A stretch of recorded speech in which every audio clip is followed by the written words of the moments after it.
and a good Tuesday evening, and welcome into Top of the River here in Anniston as we get week number 2 of the FNN Tuesday Night High School Football Coaches Show underway. Jim Jacobs here in the center chair. To my left, the voice of the game of the week would be Mr. James Hardy, who didn't get the purple memo tonight. And to my right, of course, from EA Sports Today, the maestro of the Apple MacBook. But Jim, before you go any further, I do have the deconstructed purple going. There's a lot deconstructed about you, and we don't have that kind of time. Joe Medley, welcome in this evening, sir. I always get the purple memo. I'm glad you got it this week. Well, a good deal. Well, listen, guys, a lot of football to talk about from this past Friday night. You and I had the marathon night over at Lamar Field, and at least you got a Valley dog.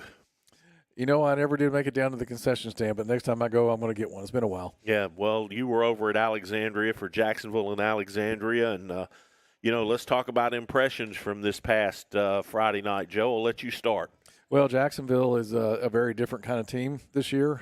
They've thrown it around a lot the last 4 years with Jim Ogle, and this year they've got a big offensive line coming back and 4 running backs they can rotate, and they're running the ball. The coach from Clay County is doing some Clay County things again. Well, no surprise there. You play to what you have. And, absolutely. For the past 4 years, they had Mr. Everything in Jim Ogle and some guys that could go get it from Jim Ogle. And this year it's a different story for Jacksonville.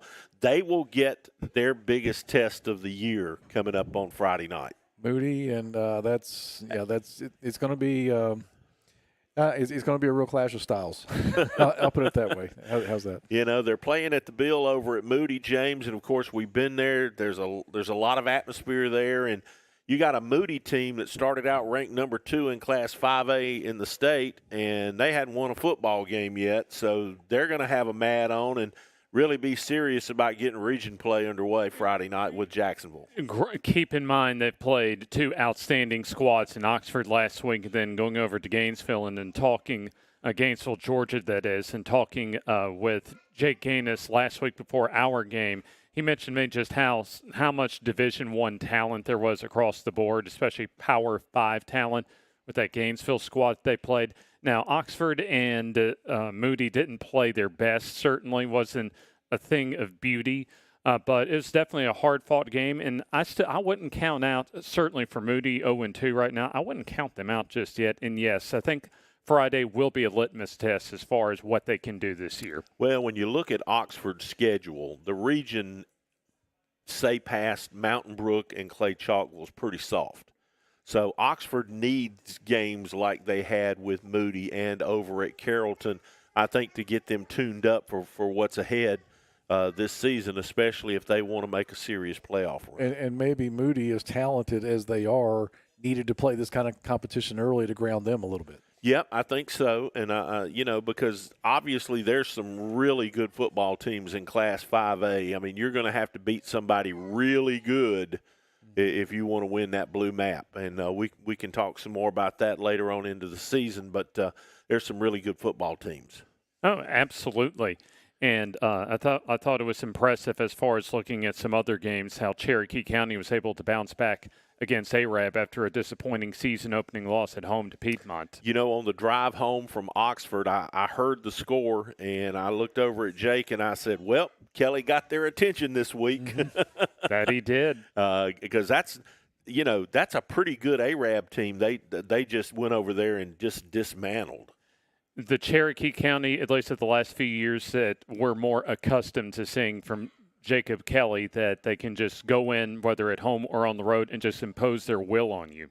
And, of course, Ohatchee got checked again this past Friday night.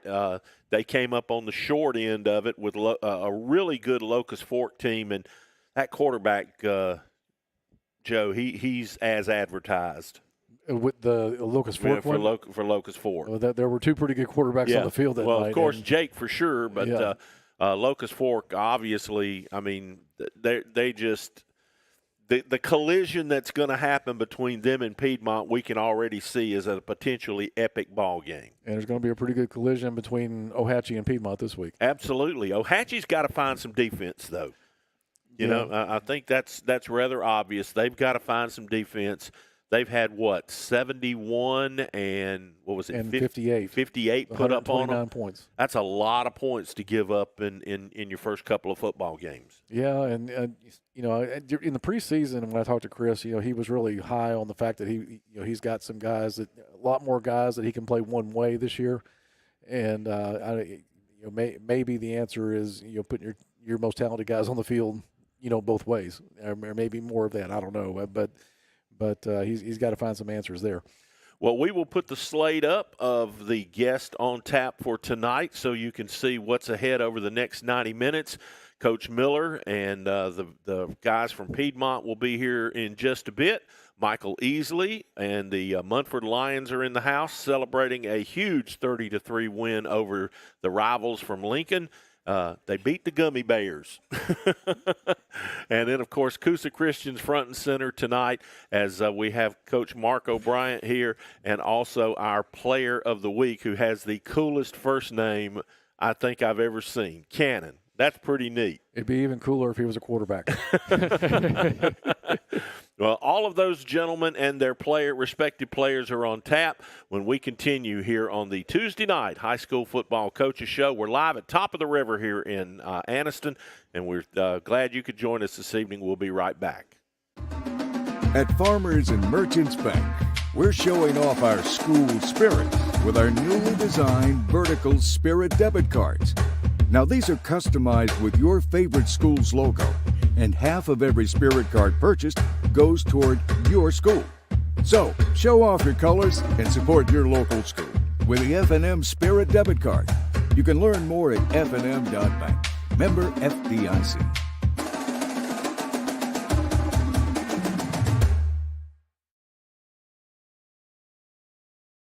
Family owned and operated for over 50 years, Miller Funeral Home is committed to providing families with the finest services for their loved ones, including our newest service, Aquamation. Aquamation is a gentle, respectful, and eco-friendly alternative to flame cremation. Miller Funeral Home is the only facility in the state of Alabama that offers the Aquamation service. Call us or visit our website today to learn more about how we can serve you and your loved ones.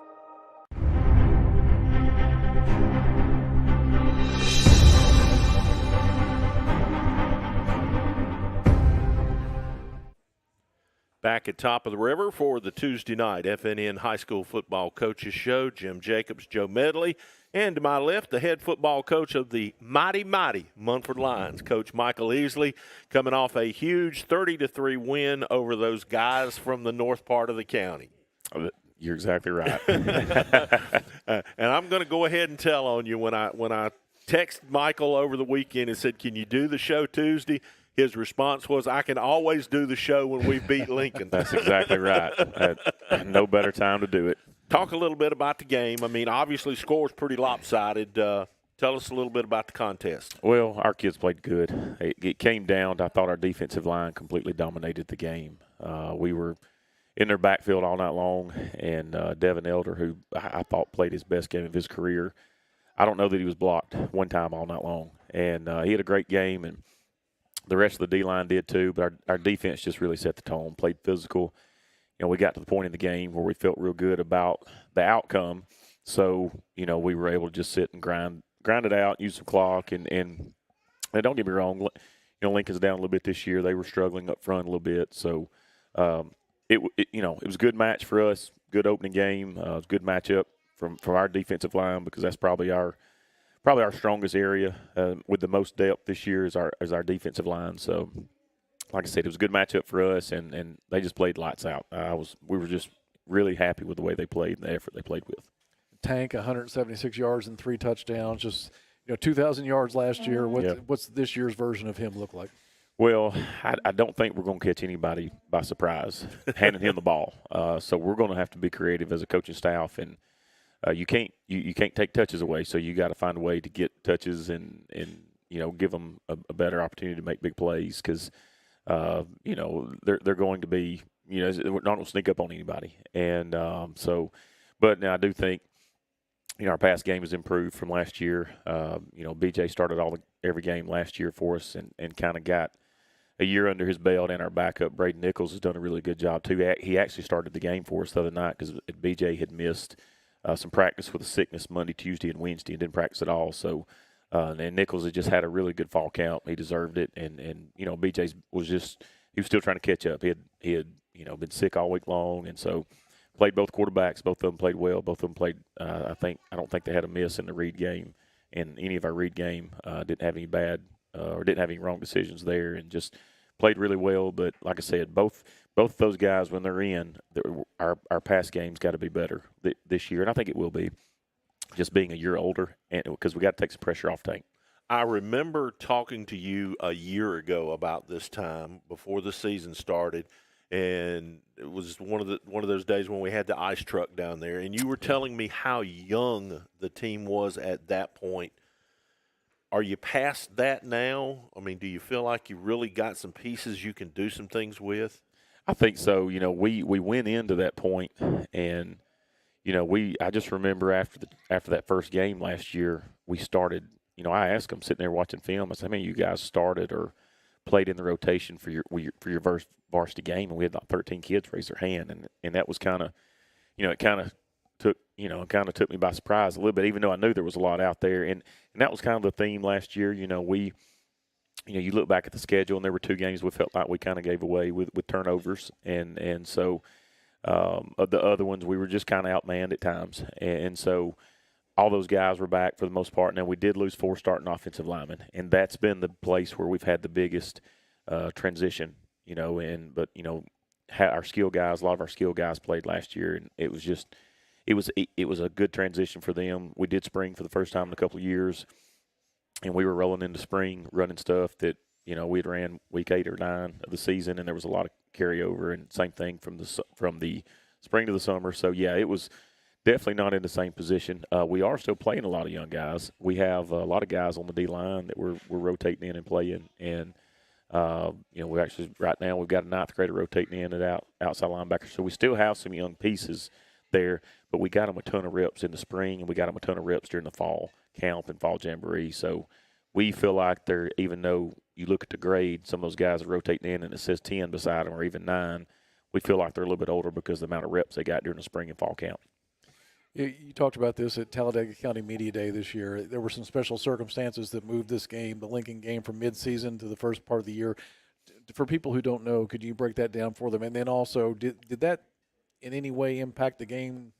Playing a first game of the season as opposed to the 5th. Yeah, I don't know if it did. It came out. I think everybody knows, and we talk about it beforehand. The first day the regions came out, we were in the northern region with a lot of local rivalries, and not that it was going to be an easy region, but it was one of those that we were excited to play in because it was a lot of local teams, and that was going to be fun. But we were in a 9-team. It was a 9-team region that day, so week 5 was off the table. And so me and Coach Zedeker went ahead and booked week 1 just to secure it. And 24 hours later, I'm in a different region. I'm shipped south. And, of course, his week 5's already set at that point because he had spent the day before filling non-region. So really didn't have a choice. On the flip side of that, I always hated playing on week 5. Not just them. I hated playing week 5, period. I've never had a schedule like I wanted it. I've wanted to play 0 through 4, be off week 5, play 6 through 10. And that was what I tried to do initially. It didn't work out. But it's just the way it fell. And, the last 2 years we actually played in week 6, which worked out great. But playing it early in the year, I mean, y'all know how that rivalry is. Everybody talks about it. And I told you about a text I got from a former coach at Munford just today. Job security. Well, I told him, I just said, I told Coach Zedeker, I said, we might as well go ahead and play this. But he kind of got it over. We can focus on our region play now.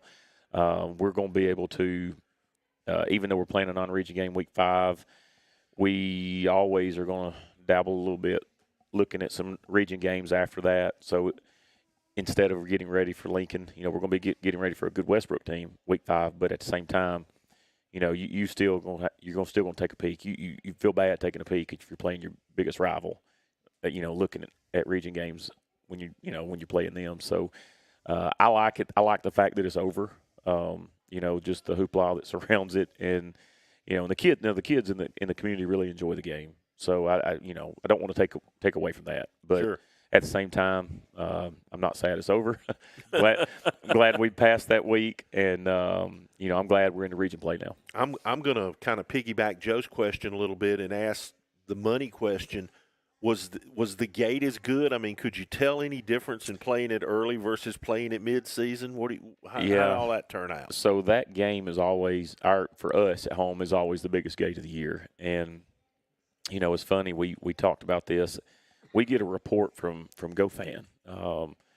It's usually in the wee hours of the morning, the day after any event happens. So I'm sitting there Saturday morning, and I'm happy because we won a game. Even happier because it's rival game, it's Lincoln. And I pop open my email about midday, and I see a figure that was about half of what I wanted. And I thought to myself, because I never know what's going on behind us.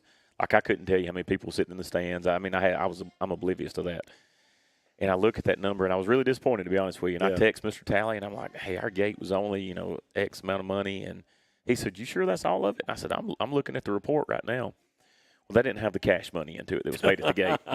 So today he came up to me, and he said, hey, our bookkeeper, she's counting up the cash. That wasn't all of it. And I said, oh, praise the Lord. So over the radio, about 10 minutes later, he radios me. Of course, everybody in the school's got a radio, can hear it. He goes, please tell Coach Easley that the gate was X number of dollars. And I said, thank you. That was kind of made my day. So, so when you played, didn't make a difference. It didn't. It actually, it was more than it was the last time we played them at home. Well, so, that's good. You could say that it did. See, I think rivalry games like that, they almost need a few games in the season to kind of get people going. Yeah. And you didn't play week 0. Right. So, this was your first game. Yeah. And that can be scary sometimes. You don't – because they had played a whole game. Yeah. And they played Shelby County the week before. So, you worry a little bit about, oh, man, this is our first game. Is it, are we going to snap the ball over the punter's head, or are we going to freeze when we're supposed to be, catching a kickoff or something? So, it's not ideal, but I really think it worked out. Win or lose, I think it worked out the best. Michael, I don't usually complain too much about what happens with the AHSAA and stuff like that, but I'm going to come back to what you and I talked about at Media Day. Man, you guys got the shaft on this reclassification. I mean, holy cow. I mean, it couldn't get much worse. Well, and it couldn't, and that's I've talked about this a lot with a lot of different people. If our goal is to do what's best for our kids and gates and travel and stuff like that, and really travel's what you got to look into. They can't look at what would be a good gate. They got to look at what the travel would be like. Right. If that's the case, then we shouldn't be traveling 4 times, 2+ hours, and for region games. And so the biggest effect it's going to have on us is our account.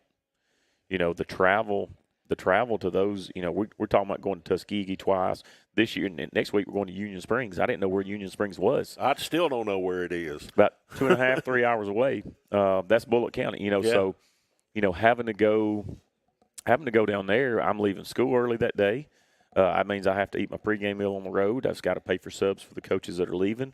Right now, we don't have a second bus driver. We're still trying to find one because a guy that normally runs routes drives our second bus. So it's just there's a lot of factors that go into it that people don't, that obviously they weren't worried about in Montgomery, but it's going to hurt us a little bit financially. And so I'm glad we had games like Lincoln, but at the same time, it costs so much money just to get the season started that we'll be playing from behind financially all year long. And, of course, it wasn't just you that got this deal. Right. Cleburne County got it as well. I mean, the day started out looking great for you guys, and then the flip was made, and holy cow, I mean, talking about coal in your stocking. Well, and I'm going to tell you, too, they, and I go back, there were other solutions. And I've said this to somebody on the district board, so it's not like I'm saying something that's going behind their back saying it. I told Mike Welsh at our district meeting, I said I thought the most logical choice was moving Aniana into the West region because they were closer to every team in that region than we were to 3 of our region opponents, maybe even 4. And I felt like that was the easy move was just to move them over, and then allow Anniston, who they were having to move back down from 5A, move Anniston into Aniana spot. We have a 9-team region, and we're okay. Well, they didn't agree with that, and I know they've said they've talked about all the different things, that the scenarios and stuff like that, but at the end of the day, us and Heflin, we're losing a lot of money these next 2 years on gates and gates at our place. That's what I was so excited about the first day of the regions when they came out, because it was perfect. There's so many local rivalries. Yep. I mean, there's teams I played against, there's teams I've coached against for the majority of my career being here. I spent 14 years, a couple minutes down the road here, and we played a lot of those teams, and it just was going to be, it was exciting for all of us, and because most of our staff is local guys. So, yeah, it was a little bit of a kick in the gut, that second day, just from a travel standpoint. Yeah, it was, just a travesty. Yeah. No question. I mean, you guys and half these other teams in that region could both be undefeated, and they'd still be lousy gates. That's exactly right. Yeah, they're just too – there's no natural rivalry there at all. And I've talked to a few coaches, because I don't talk to a ton of coaches in the South. You start getting really below the Clay County and Randolph County. I just don't talk to a lot of coaches periodically, but I've reached out to a few since the regions were announced, and that was one thing they said. They said, well, first off, you're getting some good football because them jokers can run, and that's usually what you get in 4A, 5A South, 3A, even 3A South. But they said you're not going to make any gates. Your gates are going to be bad, and it just stuff's not getting any cheaper. Helmets are not getting any cheaper. Football's not getting any cheaper. So food's not getting any cheaper, and we feed our kids 5 days a week. So my account takes some hits. Well, all right, Coach. Who'd you bring with you tonight? I think I see Tank over there. Yeah, I brought Amari Edmondson. Everybody, he goes by Tank. Everybody knows him. I brought Jalen Williams with me. He starts at safety and receiver for us. Both are 4-year guys. They've been with us since the 9th grade. Really done just a great job of just getting there every day and doing what they're supposed to do every day, and to see the maturation process for all of them in this senior class, but especially for those two, and especially Jalen, it's fun to watch. So brought them along. They've both had outstanding preseasons. Both played really good the other night. Jalen played. He had a catch on offense that he made a run after, but he also played really good on defense at safety for us. So he's not very big, but he was one of our best tacklers on the field Friday night, and that's a big deal for us at safety. Well, as always, we appreciate the time coming up and joining us here at Top of the River. I know it's not too far from home for you. Yeah, it's not. Look, I never mind coming to Top of the River, ever. But we appreciate it. Best of luck on the season, and hopefully we'll see you somewhere in person down the line before it's over with. Sounds good. Thank you. Thanks for having me. Coach Michael Easley of the Munford Lions joins us, and we will have the players from Munford up next here at the table. James will jump in to take care of that when we continue from Top of the River here on the Tuesday night High School Football Coaches Show. Your neighborhood Grub Mart is your one-stop shop for everything you need when you're on the go. Grub Mart features the best prices on Coke and Pepsi products and is the home to the 99-cent bag of ice every day. And Grub Mart is your exclusive home for the popcorn bucket. Purchase yours for only $5.99, then bring it for free refills throughout the year. And save every day with your Grub Mart Super Saver card. When you're on the go, it's good to know Grub Mart has everything you need. Gas, diesel, and delicious Oleo donuts. In business over 78 years, visit your local Grub Mart today. Cracked foundations and settling floors in your home is not the end of the world. S&H Waterproofing and Construction has trained professionals that will come out, give you a free assessment, and provide a solution to fix your problem. S&H has been in the business of waterproofing crawl spaces, basements, and foundation repair for a quarter century. Get quality work at a guaranteed lower price. To learn more, visit the S&H website, our Facebook page, or call to book your free assessment today. S&H Waterproofing and Construction, superior solutions.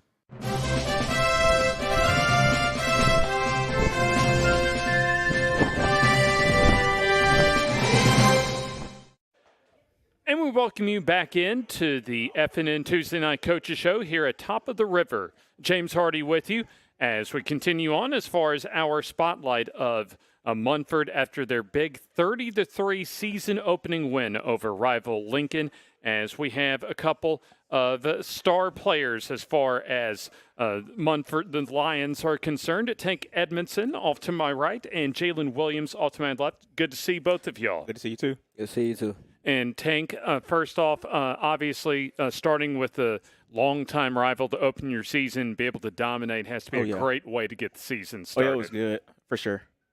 Just what made it, I guess, so great as far as just the overall team performance this past Friday? Oh, they talked a lot of trash, building up to the game. To shut that down was amazing. I got to ask you, is that something, especially when the other team's kind of talking a little trash, that you kind of just feed off of as far as motivation? Oh, yeah, for sure.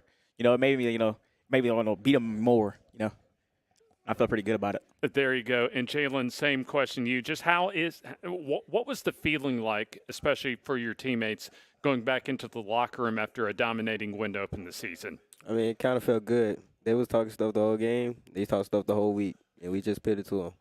Talk about as far as just the preparation leading in to the game this past Friday. We had good practice the whole week, and we went into the game having a mindset that we were going to win. We won. And then, Tank, just how well has the team been able to at least respond as far as focusing on the region opener this week? We responded really well. Last year, pretty sure we lost our first game. I feel like we're doing better than we did last year mentally. Just what are some of the areas that you see as far as just the team doing better from last year to now? I feel like we're more locked in. I feel like we're going to have more team chemistry this year. A lot of us hang out, like a lot of us are closer than we were last year. And then, Tank, as far as just for you individually, what are some of the things that, as far as some of your goals and maybe some other areas of your game that you want to work on to improve this year? I want to run the ball harder. Look back to some film. I was running a little soft. I want to hit the holes harder, actually hit the gaps, not bounce the ball and, want to go for like 2,000 yards again, probably 20 touchdowns. But at the same time, I just want to win. Whatever it takes. And then, Jalen, same to you. What are some of the things as far as just your game you've been working on in the preseason and then into the season? Just getting behind, like, game plans and mindset thing. And also just, like, learning what I'm supposed to do on the field and, getting back behind my teammates and giving them, all that they need. Describe Tank as a football player. I mean, it's Tank. He's a good football player. At the end of the day, we lead. He's a leader, and we lead together because we're seniors. And, little guys, they always have, we got to put them in a place. Tank, I have to ask this question for you. How did you get the nickname Tank? My uncle gave it to me when I was, like, younger. 'Cause I was, like, a fat baby. And he had said, that ain't no butterball, that's a tank. There you go. So, obviously, a tank's something that's certainly strong, rugged, sturdy. Does that kind of describe you as a football player? I think so. I like to run and hit people. I always think, you either hit or be hit. I like to live by that motto. And then, obviously, we've already talked about when it comes to the big rivalry win to open the season. But the real season, in my mind, region play starts this week. Just have you sensed any sort of carryover as far as just the motivation, the positive energy as far as into this week? Oh, for sure. Yeah, this win has really propelled us into this week. We all happy about it, but now it's time to lock in, get on this game. And then Jalen, going back to last week, what really went well as far as the this past Friday night? Having a mindset. Like, having a good mindset going into the next week always leads to better things than having a better practice the next week. And then, Tank, describe Jalen as a football player. Mr. Mysterious, we always say that, He's like, if you don't see, like, you ain't going to see him, and he just come around, boom, and just hit you. And so, Tank, kind of describe, like, maybe as far as a Friday night, just kind of how you prepare for a Friday night to get ready for a football game. To prepare, it starts at 3 o'clock. We get 2 chicken sandwiches, a banana, and a water. I tear that stuff up, and then we go watch film. I'm locked in. I'm listening to music. And then, like, I'm preparing for the game. We're watching film. That's pretty good. And then leading up to the game, the atmosphere, I like to go outside, breathe, because, I'm getting chunky now. I'm getting fat. So I got to make sure, I'm well rested for the game. Jalen, kind of describe just how you get yourself prepared and hyped for a game every Friday.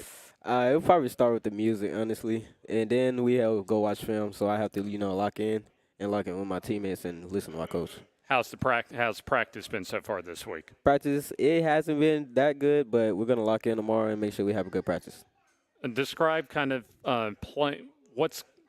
what's playing for Coach Easley like? Playing for Coach E is good. Like, I've learned so much from him in the past 4 years playing for him. I don't think I would learn that much from a person, you know. And then same for you, Tank. Just describe playing for Coach Easley. It's been a great time, you know.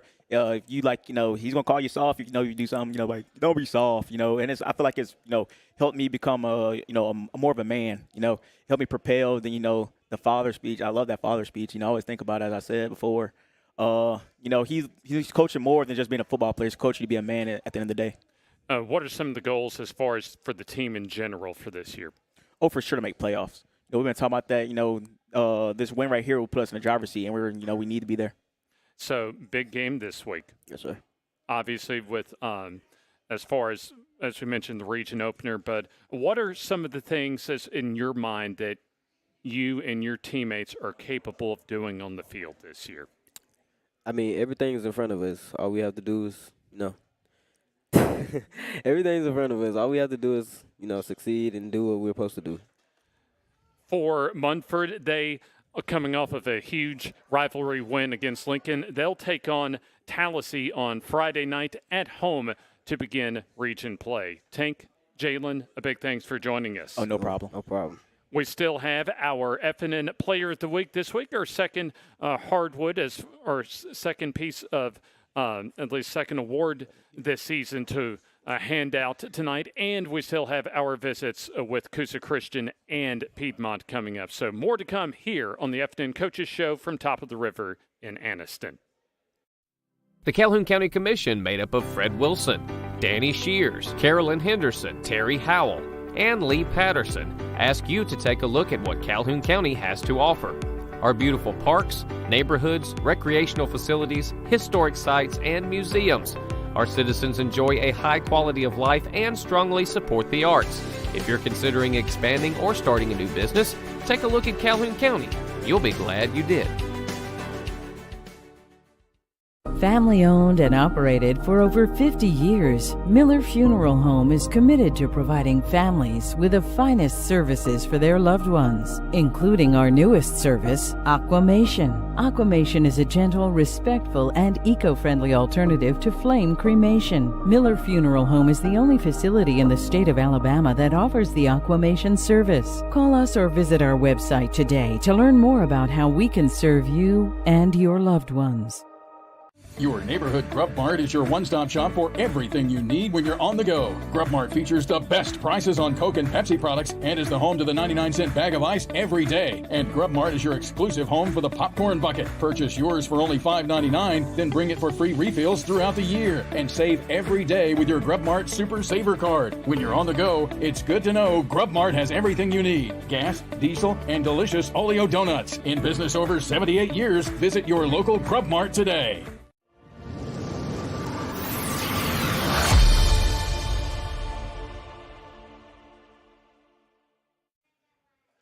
And welcome back to Top of the River on the FNN Tuesday Night High School Football Coaches Show. Jim Jacobs, Joe Medley back at the table, along with the head football coach of the 2-0 Piedmont Bulldogs, Coach Jonathan Miller, here with us. And, Coach, I'll start off with congratulations on being on the upside of probably one of the best games we've done in 5 years. I mean, that game up at Cherokee County was everything.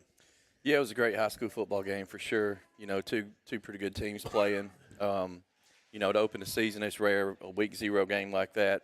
Two big rivals playing. So, and it's good to come out on the winning side of that thing. It's a great game, but happy to win it for sure. I know it might not have felt like it at halftime Friday, but this 2-0 start seems like it's just a continuation of the way you all finished last year. Do you feel that way?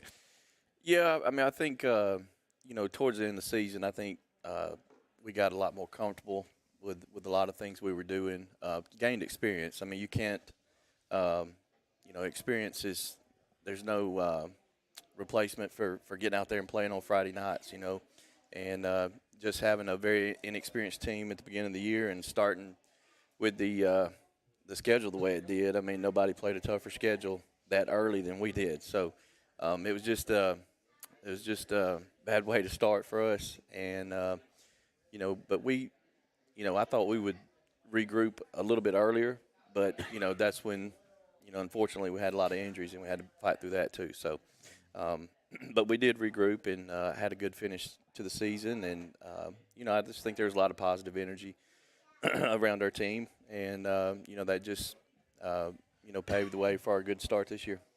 I tried to address this at Media Day with you a little bit, and I don't think I did a very good job looking back at it, but I'll try again. Does this feel like home now? I mean, you were at Saks 11 years, and I tried to put myself in those shoes, doing something for 11 years, and then all of a sudden everything changes, and you inherit the pressure that goes with Piedmont. Well, I mean, it was a big change. I'm not typically a person that likes change. That's just not my personality. But I was actually there. I was in the middle of year 22, 11 years as a football coach. Right. So, it was a big change. I'm definitely comfortable now. I had a year to get to know the kids. Obviously, they got to know me, and we're able to this spring, get in the weight room and work real hard and prepare for the season. And we had a good summer and, good start to the season. This good fall camp, good start to the season. So, I think the thing that's going to give our kids tremendous confidence is that win over Cherokee County. How did it feel to go back and coach a game at Saks Friday night? It was weird being on the other side of the field, staring at that hill. Usually on the home side you got it behind you or whatever, but it was a different vantage point for sure. Down in that visitors dressing room was the hottest, probably the hottest place in Calhoun County on Friday night. So, and then we had a delay. So, it was just weird all the way around. Talk a little bit about what Raleigh and Ish and Cole have kind of just gelled together to make. I mean, I go back and I talk about the things that Coach Kelly said after the game. They knew what y'all were going to do, and you still did it. I mean, that takes something special. Well, I think we executed. Our execution was at a high level of that Friday night, and usually week 0. Execution at times, especially offensively, is spotty. Yeah, it's spotty. I mean, you practice for a short amount of time, and then you go out there and play an opponent the caliber of Cherokee County. I mean, that makes it tough.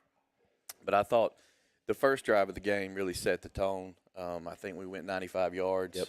It was a long drive, made several key plays, converted some third downs. Ish made a one-handed catch on their sideline. And, we just told our kids all week, if we got an opportunity, if you have an opportunity as an individual to make a play, you need to make it because points are going to be at a premium, playing them. They're very good on defense. And, our kids really stepped up. And when they had chances, they really made plays. And how much at a premium will points be this week, considering the offensive skill that's going to be on the field?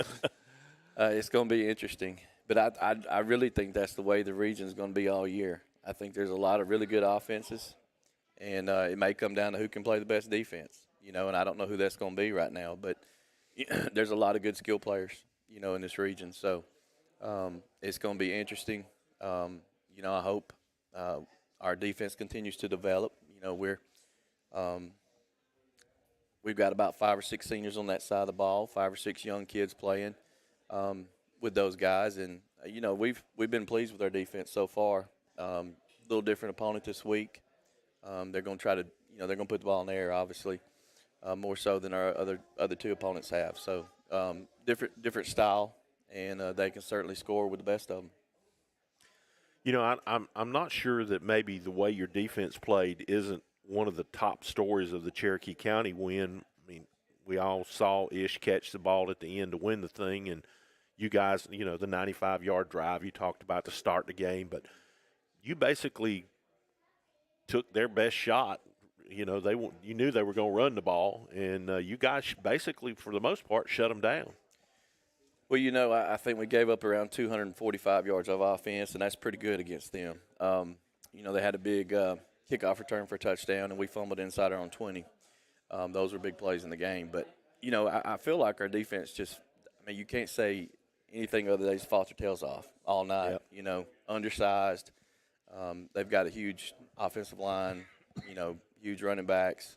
And we just fought and just found a way. You know, I thought the big thing that I was so proud of our defense for doing is in the fourth quarter, it seems like they may have started 3 drives on the plus side of the 50, and we were able to get 3 stops.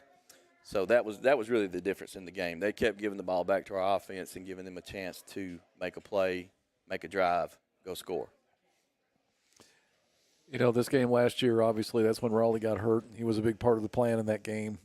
Just what kind of a difference maker is a healthy Raleigh and a year older Raleigh making for you this year? Well, I'll give Raleigh, first of all, a lot of credit for the way he attacked his rehab on his knee. You know, he could have pouted. You know, I know he's such a competitor. He wants to be out there playing. You know, didn't want to miss basketball either, you know, and he wanted to be out there with his buddies playing football because he's such a competitor and he's a really good player. So, you know, instead of pouting, he used that time wisely. He got bigger and stronger. He really did a great job rehabbing his knee, and it shows right now. You know, there's been no ill effects. You can't really tell. You know, he had a knee injury last year. So I'm just super proud of him for the way he attacked that situation and shows a lot of maturity out of him. And, you know, he's obviously a difference maker. I mean, with the ball in his hands, you know, he's special. He's electric. He can do a lot of different things and puts a lot of pressure on the defense. You know, I would imagine that getting the ball in 22's hands is always going to be a part of what you guys are going to want to try to do. There's no doubt. I mean, that's always going to be a big part of each game plan every Friday night is try to get the ball to him. And really, you know, we've got a lot of other weapons too with Ish on the outside, you know, a big deep threat. And Cole's done a great job of being a point guard and just getting the ball out where it needs to go and not trying to do too much. And you know, he's had a really good start to the year as well. Hayes Gunn at running back, almost rushed for 100 yards the other night. Had a big night out of him. So, you know, you'll start to see more guys making plays as the season goes on for us. Maybe even a young guy or two will get in there and make some plays. You know, but certainly, you know, Raleigh will be a focal point for us every Friday night. Yeah, and I don't want to not put some emphasis on what we feel like we saw out of Cole at Cherokee County. It just seemed like to me that his confidence level's a notch or two higher than maybe it was this time a year ago. And again, it goes back to experience, you know, and really Cole had probably one of the toughest jobs in the state last year, stepping into Jack Hayes' shoes, you know, quarterback. Oh, absolutely. I mean, I can't think of a tougher job on any, you know, 16-year-old kid in the state of Alabama last year. So, you know, Cole has his strengths, and, you know, we learned how to play to his strengths, and he learned what his strengths are and what he can do best. And, you know, that's when, you know, you saw us get rolling a little bit on offense towards the end of the season last year. And, you know, his confidence is high right now, and he's got a reason to be confident. Had a great start to the season, and, you know, we're excited to see where it goes. How excited are you, Coach, about being able to put this bunch on display in front of the home crowd for the first time Friday night? It'd be great to be at the Field of Champions. You know, we've been on two tough road games to start the season. Glad to get those out of the way and get big wins. You know, that's a big deal. You know, obviously the game with Cherokee County we talked about, but, you know, starting last week with a region road game and going over to Sacs and getting a win, that was big for us. So, you know, we'll have, you know, I guess, 5 of the last 8 at home. So it's always good to get in front of our fans at the Field of Champions, a lot of energy. And, you know, I think there'll be a lot more, you know, with our start, a lot of excitement, and I think our fans will show up and show out for sure. You guys in Ohatchee, whoever gets a stop wins? Let's hope not. Let's hope not. I can't watch a 76-71. You know, it was good for fans, but that's not good for a coach. I don't care if you win or not. You folks enjoy him with the hair right now.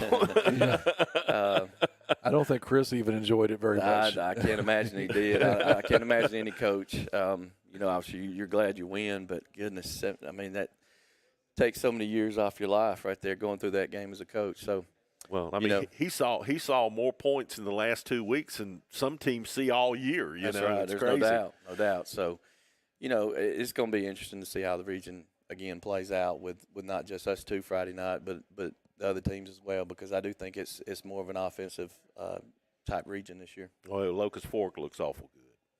Yeah, I mean they're impressive. Quarterback's one of the top players in the state. Yeah. So he's hard to get on the ground. So the whole top half of 3A is just incredible. I mean, to go deep this year, it's going to take a monumental effort. It is, and I think our region is like that. There's just no off weeks. You can't have a letdown. You got to bring it each and every week. You got to grind, and that's tough with 15, 16, 17-year-old kids because they don't grind very well, So, but that's the way it's going to be. Each and every week, it's going to be a mental challenge to get up for your opponent, because if you don't play well, you can get beat. A lot more fun this time this year than this time last year, right? It's much better. We're gonna let you get to your seafood. Coach Jonathan Miller here with us from the Piedmont Bulldogs. We'll see him Friday night in the game of the week here on FNN as the Ohatchee Indians visit the Field of Champions. We'll have that for you coming up. Pregame at 6:30 with the Tillerson Bend countdown to kickoff, and then it's toe to boot or to football coming up at 7 o'clock, and we'll have it all for you right here on the Friday Night Network. Coach, thanks for joining us. We'll get your players in here. Raleigh's sitting over there ready to go, and Cole Wilson too. We'll be back with them in just a minute here on FNN. Family owned and operated for over 50 years, Miller Funeral Home is committed to providing families with the finest services for their loved ones, including our newest service, Aquamation. Aquamation is a gentle, respectful, and eco-friendly alternative to flame cremation. Miller Funeral Home is the only facility in the state of Alabama that offers the Aquamation service. Call us or visit our website today to learn more about how we can serve you and your loved ones. The Calhoun County Commission, made up of Fred Wilson, Danny Shears, Carolyn Henderson, Terry Howell, and Lee Patterson, ask you to take a look at what Calhoun County has to offer. Our beautiful parks, neighborhoods, recreational facilities, historic sites, and museums. Our citizens enjoy a high quality of life and strongly support the arts. If you're considering expanding or starting a new business, take a look at Calhoun County. You'll be glad you did.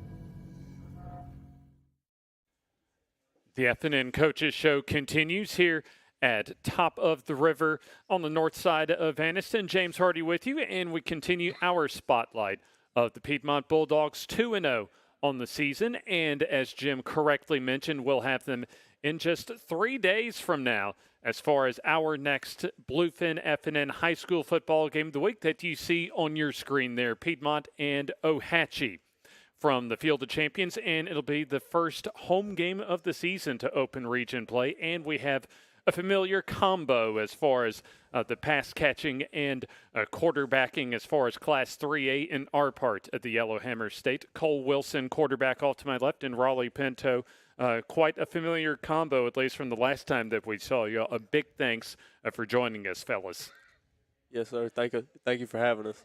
And then, Cole, I know that Coach Miller talked about this with Jim and Joe just before we got on, but at least just from noticing you from when we saw y'all last year against Cherokee County to when we saw y'all a couple of weeks ago against Cherokee County, it just seems to me that just your confidence out on the football field has skyrocketed.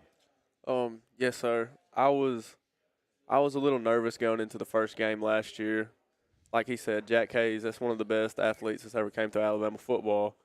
And just to be able to play under him and learn from him, and it was a great experience. And I had a big job, big role, and it got off to a little rocky start. But coming into this season, I was a lot more confident and just played my game, had a bunch of guys to help me out. Two-parter on that. First, as far as filling those shoes from Jack Hayes, how much pressure did you feel as far as that, and did that season last year help you as far as progress into this year? Oh, most definitely helped me going into this season because I knew it's my senior year, and I don't want to let my guys down. I want to do everything I can, leave it all on the field. And then, Raleigh, I want to follow up on that. How much have you seen Cole's confidence as a quarterback on the football field grow? And he's worked so hard this offseason on the weight room, and just I'm super proud of him because he's putting in a lot of work and it's showing on the field. And then, Raleigh, you had some adversity you had to deal with last year that, you shined out there in your first game that we saw a couple of weeks ago. Just kind of describe just the journey as far as recovering from a devastating injury last year to getting back on the football field this year.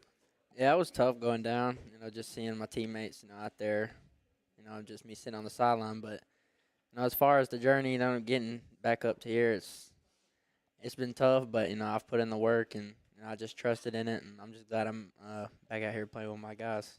And then both you and Cole had outstanding outings against Cherokee County a couple of weeks ago. Just kind of talk about how big that win was as far as getting the season going. Oh, it was big. We got a lot of confidence from that win, and, me and Cole have a lot of chemistry. And so, that goes back to, putting in work, in the off season, leading up to that point. And, we got a lot of chemistry, and we just trusted in what we did. And, it was a big win, and, we were very happy, and we celebrated that win. So. Cole, talk about especially the locker room after the game, after coming up with such a big win in front of a great environment to boot. Well, we were very excited. We knew going into that game that they were a very, very good team, very well coached. Props to Coach Kelly and all the other coaches for how they prepared their guys. We knew it was going to be a dogfight, and we didn't expect anything less from them. They played a great game, but we just came out on top that night. I know in talking with Coach Kelly the day before that he mentioned to me that they were expecting, which of course they got a packed house, pretty much standing room only for the season opener. And just what's it like as far as just, especially against great competition on the road, to go out and play in that type of environment? It's a little nerve-wracking at first, but we came out in that first drive, and I think we had a little bit of nerves, but we moved the ball down the field very quick. Raleigh got us started early and punched it in. Raleigh had a great catch on that touchdown pass, and it kind of just set the tone for us there. And y'all came back, won at Sachs for your region opener the next week. But, Raleigh, talk about coming back home and opening up the home schedule this Friday night. I'm super excited, man. Running out on the field in the Field of Champions, it feels great. Just look at all the fans. We got one of the best communities in this area, so I'm just excited to run out on the field and just see all the support and just the atmosphere. Just talk about, as far as the last couple of weeks, just the energy as far as the success that y'all have had so far in the community. I don't think it really, we're ready for the game and all that, but the energy and all the pressure and stuff, I don't think it's going to get to us. We're just focused on, practice, getting through every day one at a time, and we're going to go put on a show for. And then, Cole, I want to go back, especially at a program like Piedmont. The quarterback position is always going to be one that everybody focuses on. But just talk about how you, especially that we've talked about before, following in Jack Hayes' footsteps, but just being the Piedmont quarterback, how much you have embraced that role now over into 2 seasons. It was a big role to fill, obviously, and at first I guess I underestimated it a little bit, but going on as the season progressed and going into this year, I've realized that I have a big job, and I just want to do my best and make my guys happy. As far as your actual game on the field, where do you think you've taken the biggest step forward from last year to this year? My maturity level, for sure. I'm one of the guys that I had trouble handling my emotions when things went wrong, but I think I've progressed on that a lot this year. So has Raleigh. He's always been very emotional as well, but we both matured, and we know that when something goes wrong, we just got to keep our teammates picked up and just lead them out. Talk about the chemistry that you have with your receivers, especially with Raleigh. Well, me and Raleigh goes back to playing junior high. He's one of the best athletes I've ever played with, and I know if I can get the ball to him, he's going to make a play. And then we have another guy, Ishmael Bethel. He's a freak. Ish is one of those guys where if it's in his radius, he's going to go up and get it. So it's very great to have two of those guys on your team. Just, if you needed a big play, you can look for them. And then, Raleigh, just talk about as far as what, especially coming off a couple big road wins now to open up the season, what this team is capable of doing this year. I think I know. I think our team knows what we're capable of. We put in so much work, and we got 2 big wins, and we're ready to come back home and put up a fight against Ohatchee. But as far as knowing what we're capable of, I think this team knows what we're capable of. What's been the message from Coach Miller this week? Just handle adversity. He's preached that. I don't know how many times, but I struggle with handling adversity, and something I gotta get better at. But we just gotta focus on the game and not all the other outside stuff, but mostly just handling adversity when things go wrong and get back up when you fall down. We'll be up at the Field of Champions on Friday night, 6:30 for our Tillotson Bend Campground countdown to kickoff. And as always, toe meets leather at 7 o'clock as the Ohatchee Indians will make their way up to the Field of Champions for our FNN high school football game of the week. A big thanks, fellas. We're definitely looking forward to seeing y'all again this Friday night. Yes, sir. We'll have more of the FNN Coaches Show here at Top of the River in Anniston, Coosa Christian in the green room, as we'll have Coach Marco Bryant, and still to come, our second Player of the Week honors for the season here on the FNN Tuesday Night Coaches Show. At Farmers and Merchants Bank, we're showing off our school spirit with our newly designed vertical Spirit debit cards. Now, these are customized with your favorite school's logo, and half of every Spirit card purchased goes toward your school. So, show off your colors and support your local school with the FNM Spirit debit card. You can learn more at fnm.bank. Member FDIC.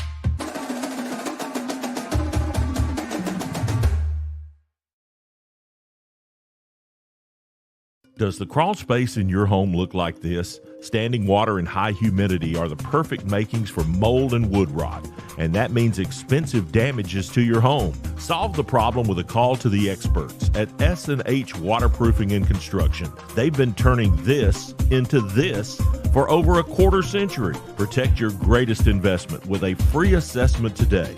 Get quality work at a guaranteed lower price. S&H Waterproofing and Construction.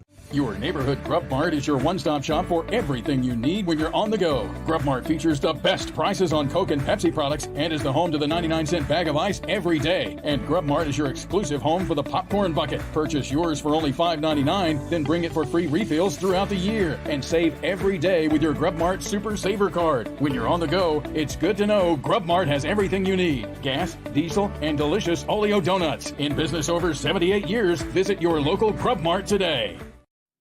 The Calhoun County Commission, made up of Fred Wilson, Danny Shears, Carolyn Henderson, Terry Howell, and Lee Patterson, ask you to take a look at what Calhoun County has to offer.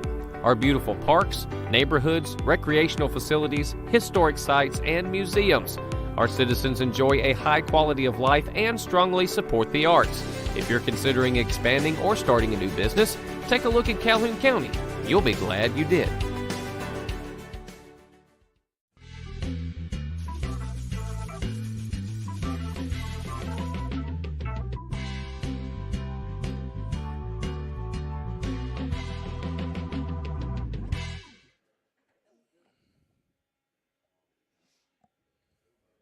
Welcome back to Top of the River, our final coaches segment of this week's show as we continue. Jim Jacobs, Joe Medley back at the table with the head man from the Coosa Christian Conquerors. That's always hard to say. I know, right? Yeah, but fight on, man. Fight on, brother. Coach Marco Bryant here with us tonight, coming off a big 17-7 win over 6A Pell City over at Pete Rich over in St. Clair County this past Friday night. How much fun was that? It was hot. Yeah, so it wasn't real fun. That turf is really, really hot. Yeah. And so that make you change your mind about wanting it at your place? Yeah, pretty much. Pretty much. Can you just kind of put words to what it means to, obviously a program that's got 100, you told me the other day, 119 kids, 9 to 11, going to beat a 6A team. What does that mean to you guys? Well, I hope it means a lot to them. It's just another game, the way I think we should prepare. But I think most importantly, it probably just reiterates that I think the program's going in the right direction and it's still growing. It's not got complacent. And I think that's the hardest thing to do when a program is achieving a little bit of success, to follow in a complacency model. And I don't think we're doing that at this point. And I know, we will go through that process, and we just got to make sure we try to stay out of that process because it'll slow your growth down. Well, anybody with any football knowledge at all understands why you took the first 2 games of the season the way you did. I mean, you're building for something better at the end of the year because now you've been there. You know what it's going to take to win that blue map, and some of your kids know that now. Yeah, I think so. And in addition to that, it ain't just playing those teams for this year as well. It's for years down the road as well. As the school continues to grow, I think you've got to be a brand now, especially with all the social media stuff. Mm-hmm. And, I guess the biggest Achilles heel for a smaller school is kids don't sign scholarships. And so you've got to get rid of that stigma, and you need to go, to grow your school, which is really important. You need to go play those big schools so it will, stamp out that portion that a lot of smaller schools get labeled as. So people know who you are. That's right. That's exactly right. Yeah. Yep. Has that brand fully formed yet? And No. what you're trying, and what do you hope it looks like someday? And where is it now? So it's a growing platform for sure. I think we get a lot of attention. I don't do anything for self-gain. I don't care about any of that, honestly. But this is a legacy that I want to leave to the school to sustain it for the next 40, 50, 60, 70 years, if there's still a country by then. As far as where we want to take it, I mean, this is nothing but a dream of mine, is to go prep and to, really just to play on the national stage. So you'd like to play the IMGs of the world. 100%. Wow. Yeah, I really believe if you look at high school football in 10 years, with NIL coming, with the private schools that's about to blow up, due to the, the thing that the governor signed where kids can go to private schools for free virtually. I think you're going to have the haves and the have-nots in 10 years, and you better be on the front end of all of it. If not, you're going to get it left behind, and you won't be in a healthy place for sure. You've been an adamant proponent of private schools. Yep. And where you think they fit into all this. Can you talk about that for just a little bit for the audience out there? I mean, why private versus public? Well, I think private schools are still of the old school. I have a problem with some of the things that the public schools teach. Evolution being the first example, which is the biggest load of garbage in the history of mankind, to replace God with, what they call is science, and it's really junk science. So is a lot of your belief, Mark, faith-based versus? It's all faith-based. Okay, and I think it's really important. And I think that's why we're having the problems we're having in this country. We've left God out of the platform, and I just want to do my part, man, while I'm here on earth. How do you feel things are calibrated in Alabama high school sports, for the whole private school versus public school thing? The rules like the multiplier and the competitive balance. Do you think the things are calibrated where they need to be? Is it too skewed one way, too skewed another way? How do you see that? Well, my opinion really doesn't matter, Joe, right? But I don't think there should be any multiplier, period. My opinion is they need to they need to figure it out. It's too much bureaucracy, okay? And when you have all the bureaucracy, you go read that handbook, you need a dang lawyer to interpret the crap, okay? And I just personally think that, you know what? There's a lot of states that don't have all of this. It's just a ridiculous. It's hard to interpret what they're wanting you to understand. And you shouldn't have to call a lawyer and say, hey, can you tell me what this means? That's ridiculous. Like, who's got time for that? I just think they need to say, oh, you know what? If a kid doesn't want to play at your school, let him go be happy. I mean, it's his life. It's not the HSAs or the coach at the school that they're losing. I can tell you this 100%. We've lost kids, and I'm an advocate for them. Even when they say, hey, you know what, Coach O, I want to go to Southside. Okay, that's great, man. I'll tell you what I'm going to do. I'm going to put in a call for you, and I'm going to give them a good recommendation on you. And I don't care if you personally, I would care less if he moved or not. I would never turn him in. I'm not here to wreck his life. I'm here to help his life. And these coaches think they own these kids, and I think it's very sad. Just my take. Your take on things, though, is, even why you do this is different than most people. It is. I mean, this was kind of a calling for you more so than a job. Yep, it is. As you know, I definitely don't do it for the money, right? And I don't want to be braggadocious about that, so I don't really want to, harp on it. But it's a legacy, I believe. As Christian men, we're called on to be missionaries. And what does the missionary look like? What's different from each person? I think for me, is to put value in these kids' lives while they're under my tutelage and try to make them real men. And let them be strong. I want them to be strong. That's the most important thing, because as they go through adversity in their life, they may lose that job, or, their wife may walk out and leave them, you know. And I want them to stay strong and be the father of that house like they should be. And it's really, really personal to me. It's not really, it's not something that I'm just talking about. It's like really, really personal. And so, and it's just what I want my legacy to look like when I'm dead and gone, And, my son's here, and he's a senior, and I want him to understand it's okay to be a real man. It's not okay to be a soft man. And I want him to be a real man. It's really important to me. How much of your makeup is Coach O versus that Marine that you were? Well, I mean, how does all that fit together? Well, I wasn't a Marine, so I was actually a SEAL. So that's right, Navy SEAL. Yeah, I got you. I don't know. I think either one's badass. Well, I want it to be more that, and I guess that is like there's probably tenets of that inside the program. But most importantly, I want them to understand that it's okay to be a strong Christian man and to be an alpha male.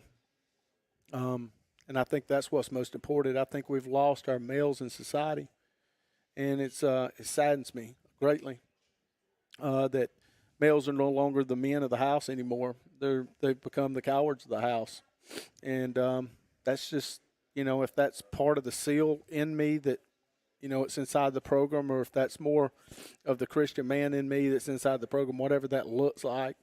I just want them to stand and do the right thing when the world's against you, right? And so it's really important. Like, you shouldn't care what other people think or feel. I don't care about feelings. You shouldn't care. You just got to stand on principle. And you know what?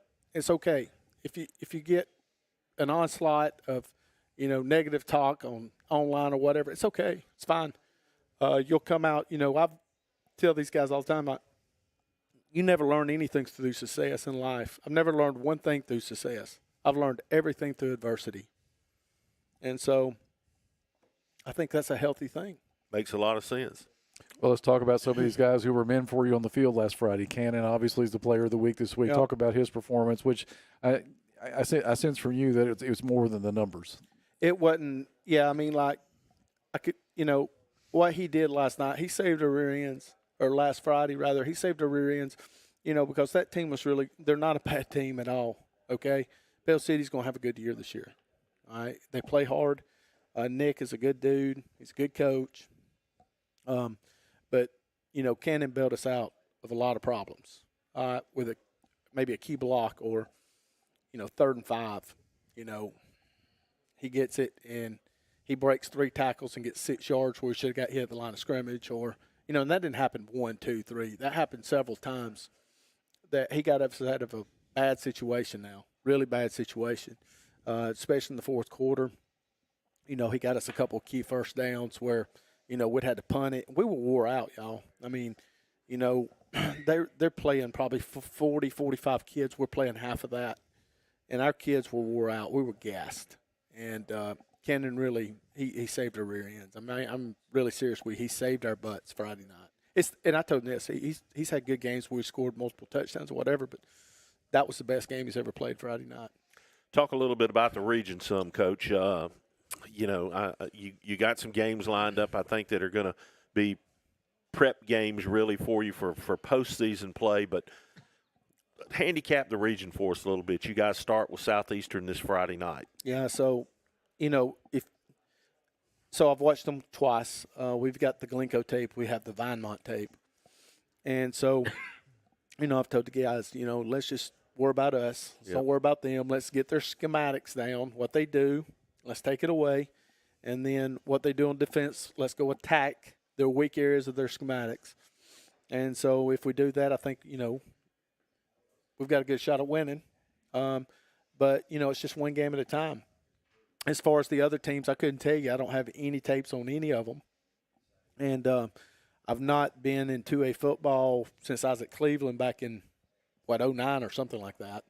So I'm really behind the 8 ball with all – I know the teams in the region. I just don't know what they look like on tape, if that's fair. When you watch your team out on the field, because we've talked about this a couple of times last year, where we saw some teams play, and you see teams and you say, they're like their coach. When you see your kids play, do you see yourself? I hope. I don't want anything idolized about me. It's not about that. But what I hope I give these guys is courage and strength, right? And when adversity hits them, they still stand strong. And that's what I hope I give them. I don't want them to be like me. I want them to be like who God made them. But I hope I give them courage and strength for sure. Well, when we see them, we see some kids that'll go out there and play with a lot of heart, and they will jack you up. They will do that. They're very physical. They're very physical. That's the truth now. They're a very physical team, and they play with passion for sure. Absolutely. And they got bad attitude. And I got news for you. That's a lot like you, dude. well, thank you very much. I appreciate that. I do appreciate that. All right, Joe. Last question. I know your ultimate goal is that blue map, and how did the change to 2A affect things this year? How close are you to getting there? So if you're and I know this is you're probably not gonna like this answer, but it's the honest to goodness truth. I'm not a liar. I'm many things, but I'm not. I don't lie. My ultimate goal is not a mount. My ultimate goal is for these guys to be the best alpha males they can be, and if that happens to be a mount, I'm good with it. If it doesn't, I'm good with it. I would rather for Eli, Cannon, and Cleet to be an alpha male the rest of their life and them being strong men than I ever would for a trophy. Because I'm telling you, why I'm doing this has nothing to do with trophies. It has nothing to do with wins. It has nothing to do with accolades. I don't care about all that. I got all the accolades I needed when I was in the SEAL teams, And so I'm well beyond that in my life. I just want to see these guys be just real men because we're losing that culture. And that to me is the greatest fear I have. Then what was the disappointment last year after you got so close to that blue map? It really wasn't. I wasn't. I mean, were you just happy that you got there? No, not at all. I was probably more angry. Thinking through this, I was probably more angry than anything. I was still just beyond livid at, how we got done. And and you know, I don't budge on that.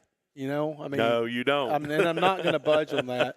And there ain't no politics that's going to make me budge on that, because they can take their politics and cram it. That's probably what it was. I was, you know, if you're talking about the picture of me where I'm not smiling and holding them out, actually there was still a lot of anger in me, to be honest with you, if that's what you're referring to specifically. No, I mean, I was really, you know, based on what you just said about, you know, not getting it wasn't the goal. The goal was to raise young men. That's right. You know, that's right. There had to be some level of disappointment, if not for you, for them. No, I think they, you know, they played so hard. Yeah. You know, they made some mistakes in the second half that I think hurt us a little bit, but it wasn't because they didn't fear the opponent by no means. Trust me when I tell you that. Oh, I believe that. Yeah, they wasn't scared. No, they choked in some areas, and I'm okay with that. We all choke in some areas. We all make mistakes, you know, when our back's against the wall. But are you doing it out of fear, or are you doing it just out of you don't have enough experience? And I think it was more they made mistakes just out of lack of experience, and I'm okay with that. So I was really happy for them, actually. Yeah. I mean, I thought they played very well. They just choked in some areas. Well, you know, things go the way they should. Yeah. Maybe you'll have another shot at it this year. Maybe yeah. so. Yeah. Coach, we are looking forward to seeing you in that big old jumbotron here in just a few weeks when Fife comes to town. I still don't know how you put that game together. Well, I don't know how we put Pell City together, Pierce County together, Tuscaloosa Academy together. So. Well, Coach, I'm not a coach, but you might want to leave Pierce County off next year. Well, I got bad news for you. We just re-upped them with 2 more years after this one. So Ryan and I talked. Are they coming over here this time? Okay, so no, I got to go back there. So I got suckered. Okay, on the 2-year deal. So I got to go back there next year, and then Ryan and Herring and I'm sure you know Ryan. Oh, of course. So Ryan and I was talking last Monday. We talked about it over a week, and I said, hey, look, let's redo this thing for 2 more. He said, you going to do that? I said, yeah, but you're coming to me. One of those 2. I'm not going over there both years, and he agreed to that. So we're going to do it for 2 more after that. That'll be a lot of fun. A lot of folks would like to come see Coach Herring, you know, coach at your place. Yeah. Well, we've got players to get up here and an award to hand out, so we're going to let Coach O'Brien get back to his dinner.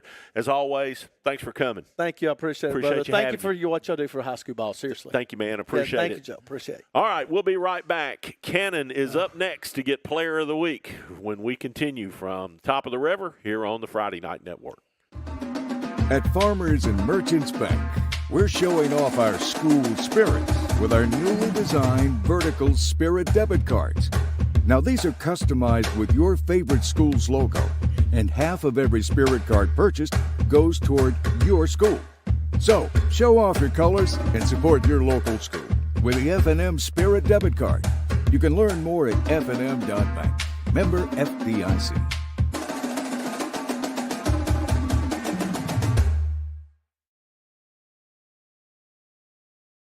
Family owned and operated for over 50 years, Miller Funeral Home is committed to providing families with the finest services for their loved ones, including our newest service, Aquamation. Aquamation is a gentle, respectful, and eco-friendly alternative to flame cremation. Miller Funeral Home is the only facility in the state of Alabama that offers the Aquamation service. Call us or visit our website today to learn more about how we can serve you and your loved ones. Your neighborhood Grub Mart is your one-stop shop for everything you need when you're on the go. Grub Mart features the best prices on Coke and Pepsi products and is the home to the 99-cent bag of ice every day. And Grub Mart is your exclusive home for the popcorn bucket. Purchase yours for only $5.99, then bring it for free refills throughout the year. And save every day with your Grub Mart Super Saver card. When you're on the go, it's good to know Grub Mart has everything you need. Gas, diesel, and delicious Oleo donuts. In business over 78 years, visit your local Grub Mart today.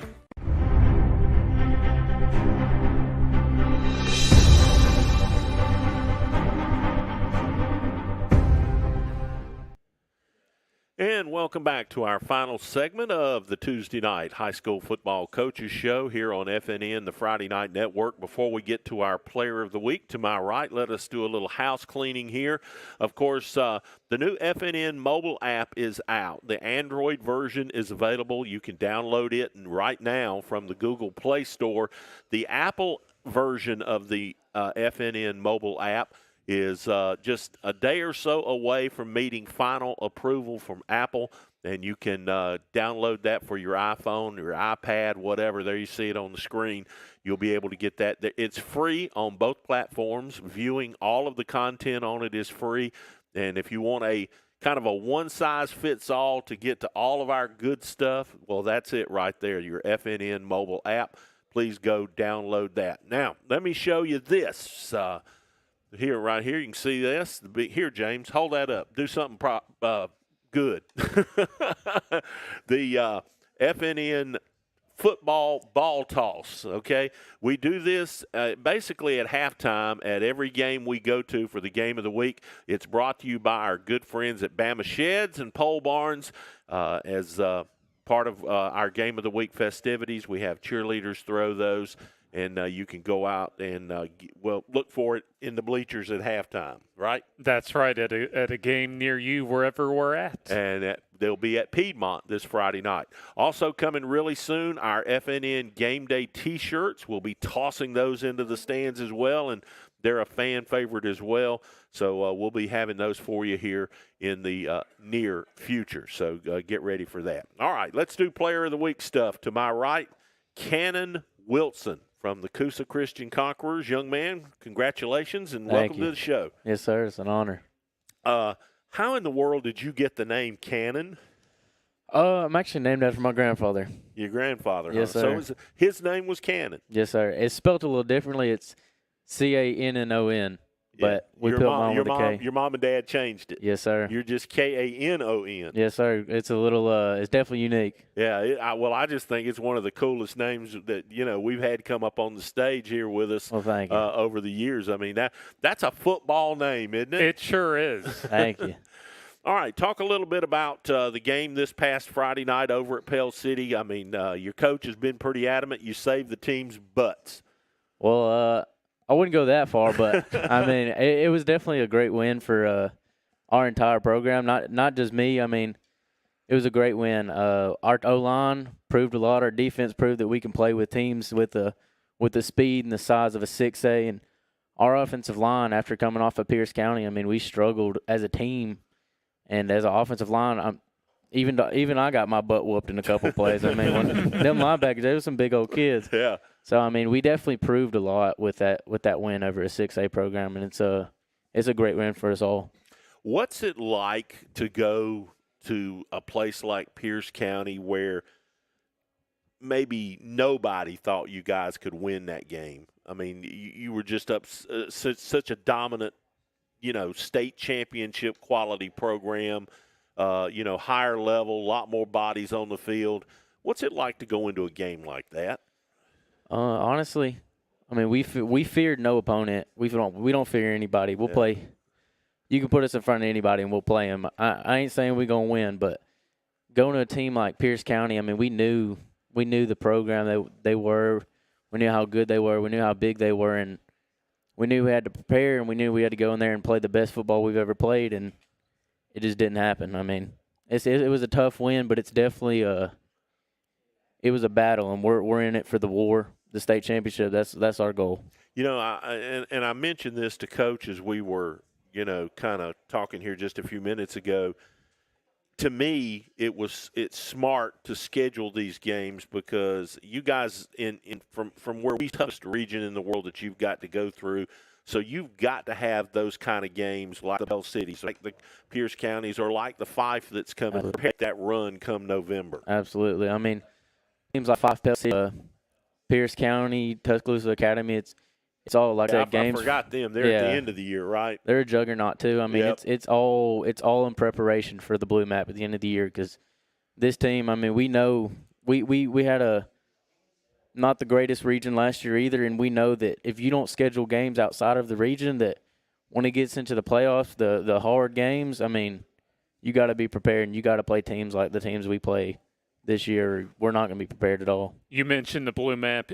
Y'all almost got one last year as far as that trip to the Super 7. How hungry is this year's team as far as getting back to that point? Hungry is an understatement. We're definitely starving. I mean, this team, they've known pain, they've known loss. I mean, they've known hurt, injury, whatever. Like fourth round loss, then fifth round state championship losing. I mean, that's a feeling nobody wants to have. I mean, nobody gets to make it that far. I mean, there's only 14 teams. There's only 7 winners. I mean, we definitely we know pain, and this team is starving for a state championship. That's how we want to go out. We want to be remembered. What was it like to play in that game last year? I mean, forget the outcome. I mean, just what was the emotions like going into that championship game? Well, growing up, I mean, you see that stadium you see that stadium all the time. You go to the games or whatever, but you never realize the sheer size until you were on that football field and you look up, and it is the biggest stadium I've ever seen in my life. So I mean, there can be 15,000 people there, and it looks empty. It looks empty. I mean, it was loaded with Leroy and our fans and everything, but even then, it still looked like there was nobody in there. I mean, there was a lot of people there. It's very, very different, to say the least. It's not something we're used to playing in. I'm curious, certainly, even with us, Coach O'Brien certainly is an honest, you know where he stands as far as anything. What's it like actually playing for Coach O'Brien? Coach O, he's a great man. He's taught me a lot of things about being a man. It's not necessarily just a coach, like he says. I mean, he's been a great role model to all of us. I mean, he's growing us not only as football players but also as young men. And what he says about the state championship, it does matter to all of us. It matters to him, the coaches, but he always preaches about wanting us to be the best men when we live here or when we leave there as we can be. He's real about that. I'm curious for you to give us a comparison between Coach O and Cleet. Oh man. Coach O and Cleet, I mean, they're definitely two peas in a pod. They got a lot of things in common. I mean, Cleet's a great dude. He's been there for me since I got here. I mean, he's been a great guy to me. We've been best friends since I definitely moved here, and I see a lot of qualities that Coach O's given him, especially with how relentless he is and how strong he is mentally. Well, when I watch Cleet play, the times that we've come and done you guys' games, is there? It to me, watching him play is like maybe watching Coach O play back in his day. Is that a fair analogy? Well, I don't know exactly what that looked like. I don't know if they had cameras back then, but Cleet's an animal for sure. I could only imagine how good Coach O was. Well, listen, young man, congratulations. Snow Timber Company Player of the Week. There you go. Put that up somewhere. Let's get your players up here real quick. Sir. Cleet, come on up, and who else you got here with you? Eli Moats. Eli, come on up, guys, and stand here behind your teammate, and we'll get you guys here in the shot as we kind of wrap things up and get ready to get on out of here. Eli's too tall. He's a big old kid. You guys can sit down. It's okay. Cool. It's right there. There we go. Yeah, Eli is tall. How tall are you, man? 6'4". That's you play basketball too? That's okay. You just keep dribbling, dude. All right, well, listen, that's going to just about do it for us this week. We've had a great show. We want to once again thank the folks from Munford for coming up, Coach Michael Easley, Piedmont in the house with Jonathan Miller, and, of course, the guys from Piedmont that we will see Friday night in the game of the week, Coach Mark O'Brien, and, of course, the Cannon Man here, along with his teammates from Coosa Christian. We will see them in just a few weeks when Fife comes to town. Can't wait to do that. This Friday night, though, the game of the week from Bluefin is at the Field of Champions. It is the Piedmont Bulldogs, 2-0 on the season, taking on the 1-1 Ohatchee Indians. Kickoff is at 7 o'clock. The countdown to kickoff from Tillison Bend Campground starts at 6:30. James, Coach Eddie Bullock, and Shasta Jones will be there to bring the call to you, and we'll have our whole FNN crew up in Piedmont on Friday. For all of our guests tonight, we want to say thank you once again, and to our host here at Top of the River, can't beat them. It's hard to do. I don't know that you can. For our entire FNN crew, Jim Jacobs signing off. Have a great Tuesday, and we'll see you Friday from Piedmont.